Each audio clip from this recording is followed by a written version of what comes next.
అందరికీ నమస్కారం అండి. ఆంధ్రప్రదేశ్ రాష్ట్ర ప్రభుత్వ ఉద్యోగ పెన్షనర్లకు సంబంధించి కూటమి ప్రభుత్వం మేనిఫెస్టోలో ఇచ్చిన హామీల అమలుకు సమయం అయితే వచ్చేసింది.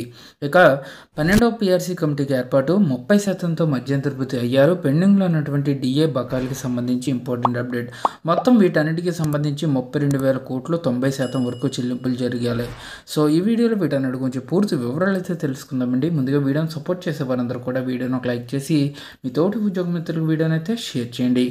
ఛానల్ని ఫస్ట్ ముందుగా విజిట్ చేసినట్లయితే తప్పనిసరిగా సబ్స్క్రైబ్ చేసుకుని పక్కన ఉండే బెల్ సింబల్ని యాక్టివేట్ చేసుకోండి. ఇప్పుడు డీటెయిల్స్లోకి అయితే వెళ్ళిపోదాం. ఆంధ్రప్రదేశ్ రాష్ట్ర ప్రభుత్వ ఉద్యోగులకు సంబంధించి ఎన్నికల హామీలు నిలబెట్టుకోకుంటే ఉద్యమం చేస్తామని చెప్పేసి మరొక ఇంపార్టెంట్ అప్డేట్ అయితే రావడం జరిగిందండి. ఎస్టీయూ రాష్ట్ర ప్రధాన కార్యదర్శి మల్లు రఘునాథ్ రెడ్డి ప్రస్తుత కూటమి ప్రభుత్వం 2024 సాధారణ ఎన్నికల ప్రచారంలో భాగంగా ఉద్యోగ ఉపాధ్యాయులకు ఇచ్చిన హామీలను అమలు చేయకుంటే ఉద్యమిస్తామని ఎస్టీయూ రాష్ట్ర ప్రధాన కార్యదర్శి మల్లు రఘునాథ్ రెడ్డి పేర్కొన్నారు.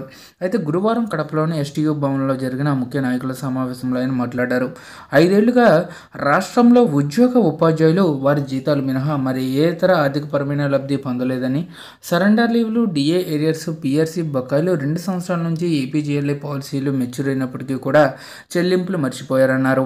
ఇక మొత్తం బకాయిలు 32,000 కోట్లు ఉండగా ఈ సంక్రాంతికి కేవలం 10% మాత్రమే చెల్లించారని చెప్పడం జరిగింది. మిగిలిన 90% చెల్లింపుల సంగతి ఏమిటని ప్రశ్నించారు.